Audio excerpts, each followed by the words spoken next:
ፊልሙ የሚጀምረው በሀገረ ማልታ ሲሆን አንድ አሳ አጥማጅ በትንሽዬ ጀልባው ይወጣና በጥንቃቄ ክፍት ወደ ሆነው ባህር በቀጭኑ ስንጥቅ መሃል ያልፋል።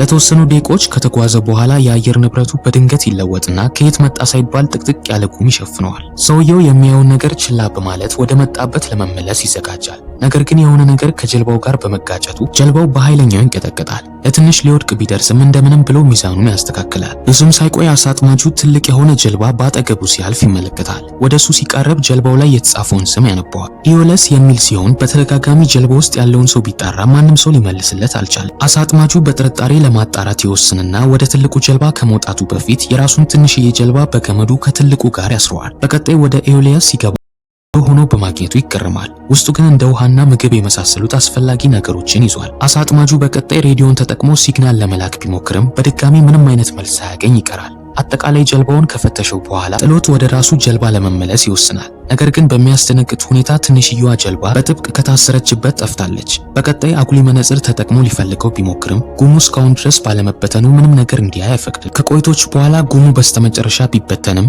ይዞት የመጣው ትንሽዬ ጀልባ ግን የትም ልትታይ አልቻለች። ሰውየው በቀጣይ ወደ መጣበት ለመመለስ የጀልባውን ሞተር ለማስነሳት ይሞክራል። ነገር ግን የጀልባው ሞተር አልነሳ ብሎት ወዴት እየሄደ እንዳለ ራሱ አያውቅም። አሳ አጥማጁ ከዚህ በመቀጠል ወደ ውስጥ ይመለስና በድንገት የመጸዳጃ ቤቱ በር በራሱ ሲዘጋ ይመለከታል። ነገር ግን ብዙም ግድ ሳይሰጠው በሩን ከፍቶና ያገኘውን ካርታ በመጠቀም ያለበትን ቦታ ለማወቅ ይሞክራል። ይህንን ተከትሎ ሰውየው ወደ ውስጥ ተመልሶ ሞተሩን ለመጠገን የሚያስፈልገውን መሳሪያ ይሰበስብና ከተወሰኑ ጥረቶች በኋላ ሞተሩን ይሰራውና ጀልባውን ማንቀሳቀስ ይጀምራል። ይህንን እንዳደረገ ከጉድ እንደተረፈና እድሉን እንዳገኘ ለራሱ ይነግረዋል። በሬዲዮ በኩል እርዳታ ለመጠየቅ ቢሞክርም ምንም አይነት መልስ አላገኘም። አሳ አጥማጁ በመቀጠል ሽንቱን ባህሩ ላይ ለመሽናት ሲዘጋጅ አንደኛውን እንጨት ይገፋውና ለትንሽ ባህር ውስጥ ሊወድቅ ነበር። እንደ እድሉ ግን አንደኛውን ብረት በመያዙ ከአደጋ ተርፎ ወደ ጀልባው ይመለሳል። ሽንቱን ግን መሽናት ስለነበረበት ወደ ውስጥ ገብቶ መጸዳጃ ቤቱ ውስጥ ይገባል። በዛው ሰዓት ግን የሽንት ቤቱ በር በራሱ ይዘጋና ግራ እንዲጋባ ያደርገዋል። ነገር ግን ንፋሱ እንደዘጋው አስቦ ችላ ይለዋል። በኋላ ሽንቱን እንደጨረሰ ግን ከመጸዳጃ ቤቱ መውጣት አልቻለም። ከውስጥ ሆኖ ቁልፉን ለመክፈት ቢሞክርም በሩ የተቆለፈው ግን ከውጪ ነበር። ከኪሱ ሳንቲም በማውጣት ቁልፉን ሊያዝሮ ቢሞክርም ሊሰራለት አልቻለም። በቀጣይ ከአጠገቡ ያለውን መሳቢያ ሲከፍተው ውስጡ የደም ምልክት በማየቱ ይደነግጣል። ብዙም ጊዜውን ሳይወስድ ያገኘውን መቀስ ያነሳና ቁልፉን በሱ ለመክፈት ይሞክራል። ድንገት ሬዲዮ መስራት ጀምሮ የሆነ ድምጽ ከፊቱ የጭነት መርከብ ወደሱ እየመጣ በመሆኑ ግጭት እንዳይፈጠር መንገዱን እንዲቀይር ማስጠንቀቂያ ይሰጠዋል። ሰውየው ግን በቀጣይ መጸዳጃ ቤት ውስጥ ትንሽዬ መስኮት ይመለከትና ትልቁ ጀልባ ወደሱ እየመጣ መሆኑን ሲያይ ወዲያው ትኩረታቸውን ለማግኘት ይሞክራል። ነገር ግን ማንም ያየው ሰው አልነበረም። ጭንቅላቱን በከፍተቱ ለማሳለፍ ቢሞክርም ሊያሳልፈው አልቻለም። ከቆይቶች በኋላ አንድ ገመድ መንጠልጠሉን ይመለከትና ወደ ውሃው ይወረውረዋል። ገመዱ እንዳቀደው ከሞተሩ ፋን ጋር ይገናኝና የጀልባውን ፍጥነት በማቀዝቀዝ ከግጭቱ ያተርፈዋል። ገመዱ ግን አንገቱ ላይ ሳያስበው በመጠምጠሙ ያንቀዋል። ለተወሰኑ ሰከንዶች ከተሰቃየ በኋላ ምስኪኑ አሳ አጥማጅ ከገመዱ መላቀቅ ችሎ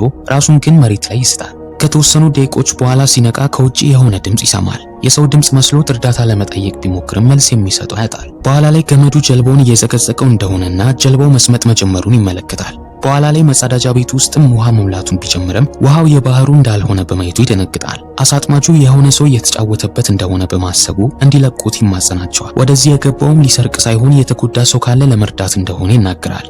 በድጋሚ ግን ለጥያቄዎቹ መልስ ሳያገኝ ይቀራል። ውሃ በጣም ስለጠማው ንጹህ ውሃ ለመጠጣት ቢሞክርም እሱ መፍሰሱን ያቆማል። ምሽት ላይ መጸዳጃ ቤት ውስጥ በድጋሚ ውሃ ማስገባት ይጀምራል። ለመጠጣት ሙከራ ባደረገበት ወቅት ግን በአሁኑ የባህር ውሃው መሆኑን ይደርስበታል። በዚህም የደነገጠው አሳ አጥማጅ ትንሽዬ ኩባያ በማንሳት ውሃውን ወደ ውጪ መድፋት ይጀምራል። ነገሩን ያባሰው ደግሞ በድንገት ነፋሳማ አየር መጥቶ ጀልባው መንቀጥቀጥ በመጀመሩ ነው። አሳ አጥማጁ ጉዳት ላለማስተናገድ ያገኘውን ነገር ለመያዝ ይሞክራል። ነገር ግን በተደጋጋሚ እየተመታ የመጸዳጃ ቤቱ ውሃን በከፍተኛ ፍጥነት መሙላት ይጀምራል። አሳ አጥማጁ ትንሽዬ ምላጭ እንዳገኘ የሞተሩን ፋን የያዘውን ገመድ ወዲያው መቁረጥ ይጀምራል። በስህተት ግን ጣቱን በመቁረጡ በህመም ይጮሃል። ይሄ ቢፈጠርም ግን ተስፋ አልቆረጠም። ገመዱን እንደምንም እንደተቆረጠለት ጀልባው መንቀሳቀስ በማቆሙ ትንሽ ይረጋጋል። ከቀጣይ መስኮቱን ይዘጋና እንዳይሰምጥ ደግሞ ሲንኩ ላይ ይቆማል። በቀጣዩ ቀን አሳ አጥማጁ ሲነቃ የውሃው ከፍታ አንገቱ ላይ እንደደረሰና ሙሉ ሰውነቱ ብርድ ብርድ ይሰማዋል። የሚያደርገው ሲጠፋው በሩን መደብደብ ይጀምራል። ንቅንቅ ያለ ነገር ግን አልነበረም። ያለውን ተስፋ በሙሉ አጥቶ ሞቱ እዚህ እንደሆነ ይደመድማል። ከቆይቶች በኋላ ግን ቃ የሚል ድምጽ ይሰማና ወደ በሩ ሲጠጋ ክፍት ሆኖ ያገኘዋል።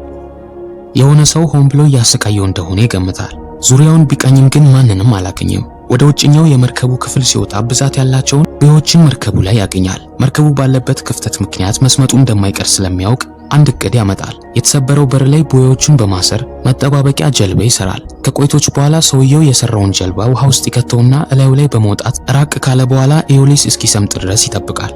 ነገር ግን ንቅንቅ ያለ ነገር አልነበረም። ለተወሰኑ ደቂቆች ከጠበቀው በኋላና መርከቡ እንደማይሰምጥ ከተረዳ በኋላ ወደ ትልቁ መርከብ በድጋሚ ይመለሳል። ይህንን ተከትሎ አሳ አጥማጁ ክፍተት የፈጠረበትን ቦታ ይጠግነዋል። ቀለል ያለ የውሃ ፓምፕን ይሰራና ውሃውን ደግሞ ወደ ባህሩ ያስወጣዋል። በቀጣይ ሬዲዮን በድጋሚ እርዳታ ለመጠየቅ ይሞክራል። ነገር ግን ምንም ምላሽ አላገኘም። ከቆይቶች በኋላ ከሩቅ ፍሬደር መርከብ እየተጓዘ ይመለከታል። ይህም ትንሽ ተስፋ የሰጠውና ወዲያው በበሩ የሰራውን ጀልባ ላይ በመውጣት ወደ ፍሬደሩ መቅዘፍ ይጀምራል። ነገር ግን ከቆይቶች በኋላ ወደ ኋላ ሲመለከት የወረደበት ኤዮለስ መርከብ በሙሉ ፍጥነት ወደሱ እየመጣ እንደሆነ ይመለከታል። በፍጥነት መቅዘፍ ሲጀምር ከሱ መራቅ እንደማይችል ሲገባ ውሃ ውስጥ ለመዝለል ይገደድና የሰራው ጀልባ ድቅቅ ብሎ ይወድማል። መርከቡ ወዲያው በመቆሙ ውስጡ ክፉ መንፈስ እንዳለበት መጠራጠር ይጀምራል። በዚህም ወደዚሁ ሰይጣናዊ መርከብ ከመመለስ ባህር ላይ መንሳፈፍን ይመርጣል። ትዕይንቱ በቀጣይ ወደ ማታ ይቀየርና እስካሁን ድረስ ቀዝቃዛ ውሃ ውስጥ እየተንሳፈፈ ነበር። ከቆይቶች በኋላ የሆነ ነገር ሲከበው ይደነግጣል። ነገር ግን ተላማጅ የሆነ ዶልፊን ነበር። የተወሰኑ ዶልፊኖችን በተጨማሪ ይመጡና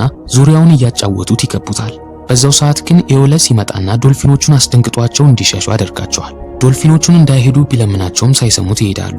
በሰዓቱ ብርዱ እየጸናበት በመምጣቱ ያለምንም አማራጭ ወደ መንፈሳዊ ጀልባ ይመለሳል። ከዚህ በመቀጠል ወደ አልጋው ሄዶ ራሱን በፎጣ በመጠቅለል እንቅልፍ ይወስደዋል። በቀጣዩ ቀን ሲነቃ ጉልበቱ በሙሉ አልቆ ልፍስፍስ ማለት ይጀምራል።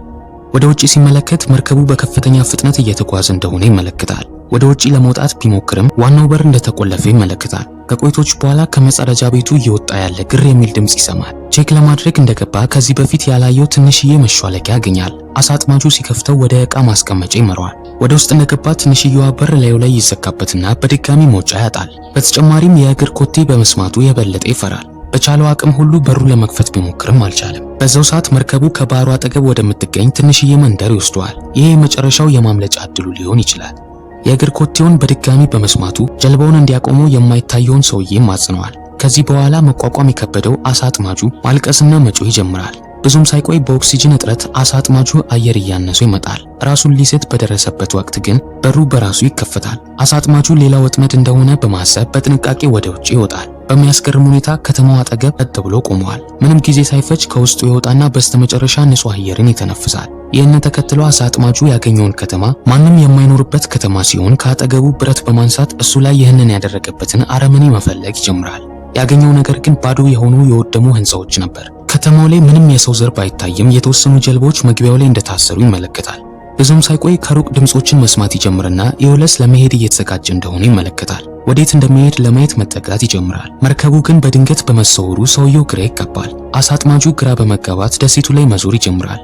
ከተወሰኑ ቆይቶች በኋላ የደሴቱን ሌላኛውን ጫፍ ያገኘዋል። ይህ ቦታ ደግሞ የፊልሙ መጀመሪያ ላይ ጉዞውን የጀመረበት ቦታ ነበር። ከቀናቶች በፊት የተሰወረውን ትንሽዬ ጀልባውን